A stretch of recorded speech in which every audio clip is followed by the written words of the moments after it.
Okay, trying something new. Trying to talk. How about that? First things first, I have a little legend here to show you what you're looking at. Orange wool is torch off the side. Yellow wool is torch out front. Blue wool is torch out back. Magenta wool is dust or repeater. And so here I have three versions to show an individual unit, the stackable unit and the tileable unit. They're all the same actually, but this makes it easier to see. So what is this doing? It's actually taking the input from that lever, splitting it into two outputs, which can then be used to identify row and column when these things are set up in a grid fashion. The outputs are very easily managed. They're all nice and clean. And the real thing, I put it on buttons as the input, but do whatever you like. So there it works. Here you'll see it'll actually identify the first row. Of course, they're all in the same column. And second and third, because I'm thorough. Yes, they work. Again, nice and stackable, and here nice and tileable. Notice the torches on the sides there, those orange wool, those can go on either side, but they all need to go in the same direction, whichever direction you choose. But again, you see it's identifying the row and column that I'm selecting. This is great. You could use this in something like a battleship, sort of a game, or any scenario in which you need to do something specific based on a specific grid input to test to see if the button selected matches the grid coordinates of some specific item.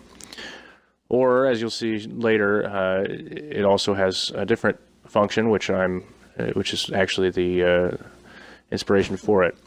Now here I'm showing that the output can actually be brought out much quicker than it is for the columns. Also, the single line of dust out of the row outputs could be you could put a line of output wool across there, but you'd have to use repeaters.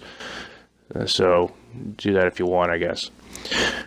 And at any rate, yeah. So this if you want to identify the row and column, this is outstanding, and it's nice and compact. I don't claim to be the only person to have come up with this. I do, however, claim to have come up with this on my own, whatever that means. Maybe somebody else has come up with it a long time ago, and I'm just a dumbass. Okay, next up we'll see a practical application. So here's the practical application. This is a 5x5 grid that's designed to allow transportation via rail between from any zone to any other zone on your map. This is built for the console edition for the Xbox One, which has 25 maps, and so we are presently in the center one there, which is why it has the lamp, and all these other ones are north, south, east, and west, the requisite number of deviations from the row and column that we're in. And a Redditor asked if you could actually do this, actually travel directly without stopping anywhere else over 1,000 blocks distance, and the answer is actually yes. But the way you do it is I send a chest cart with the number of items corresponding to the number of zones I need to travel in whichever direction. And so again, we're in the center. If we wanted to go to the far northeast corner, we would go 2 north and 2 east, that sort of a thing, and it would grab that particular button's output. So here we're looking at the build. It's exactly the same as the other one we saw, just not color-coded. I've actually coupled the outputs for, we're looking at the southernmost and the second, south 1 and south 2 row outputs right now that are both going into this line here, which does two things. It first feeds a 1-tick pulse limiter, which itself feeds a comparator in subtraction mode. It also feeds this line of dust here, which is being subtracted to give us the number, the power level corresponding to the distance from that comparator.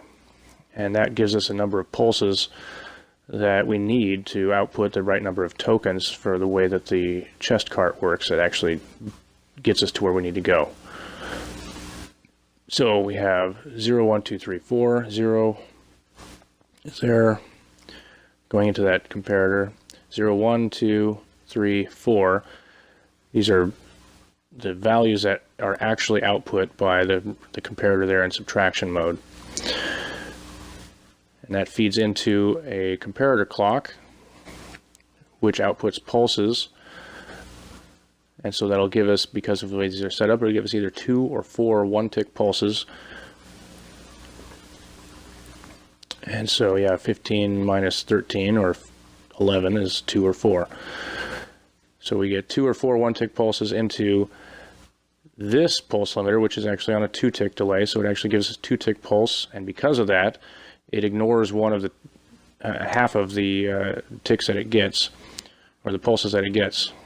And that goes to the dropper. This is a south dropper, which will output a number of items according to the row that was selected. So if we want to go one zone to the south, however many east or west we want to go, it should output 1 south token. Here are the tokens. I've used sugar canes because sugar cane starts with an S, and I've renamed them to south. Don't do that in your own build if you try to make this, because it just complicates things. You have to name everything the same.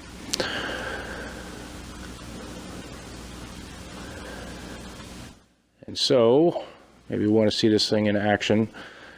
I did have some difficulty with the build because of some redstone glitchiness, specifically with the columns.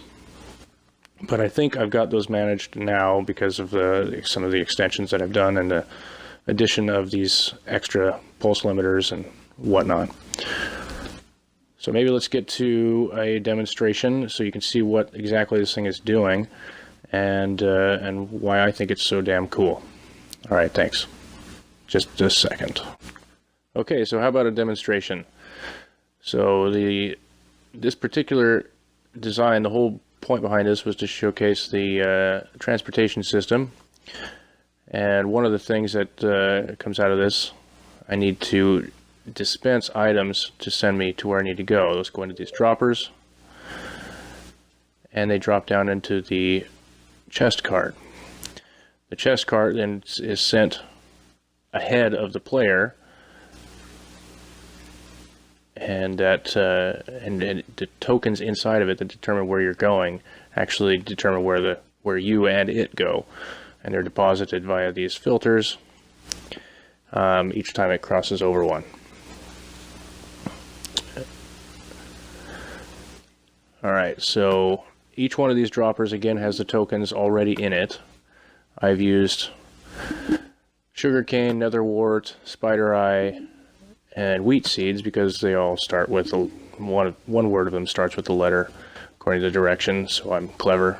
I would use carrots, potatoes, wheat seeds, and sugar canes in a real build for this, just because those are extremely easy to gain lots and lots of, and you'll need to be able to maintain quantity at each destination, so you'll probably need a farm.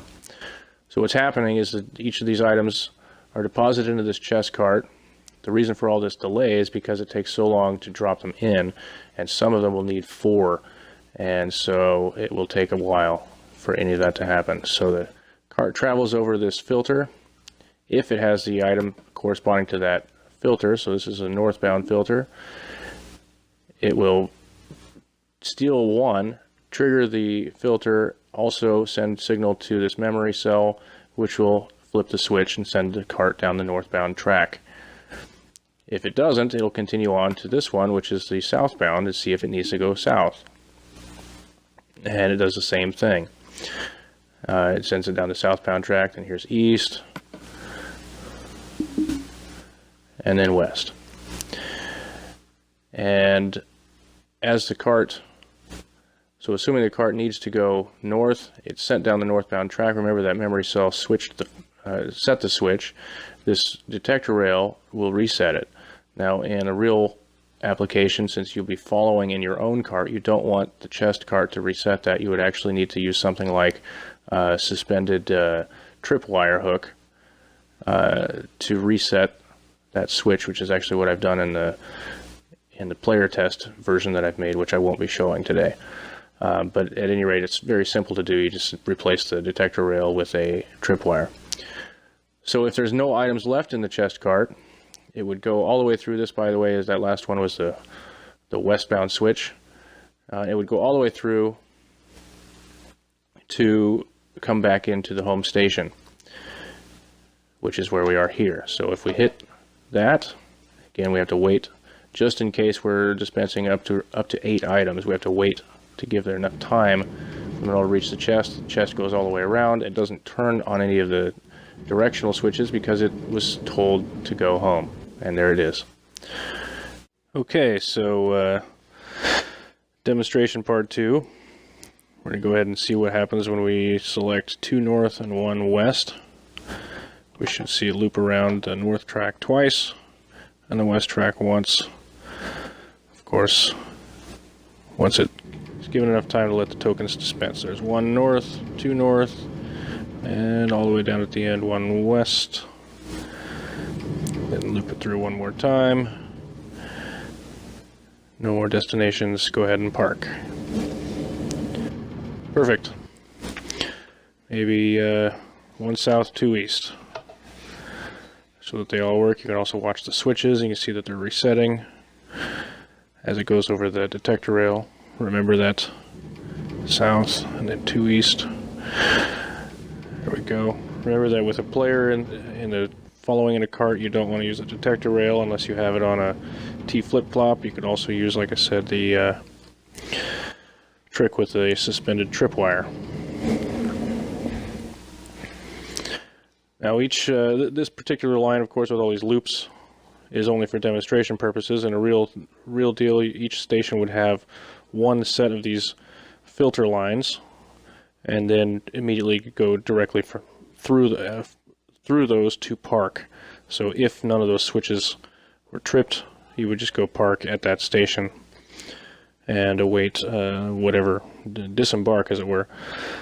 Also, I want to point out that you need to have those filters on the way out of every station as well that you have left. So if you stopped at a station on your way out of that station, you need to have the filter line.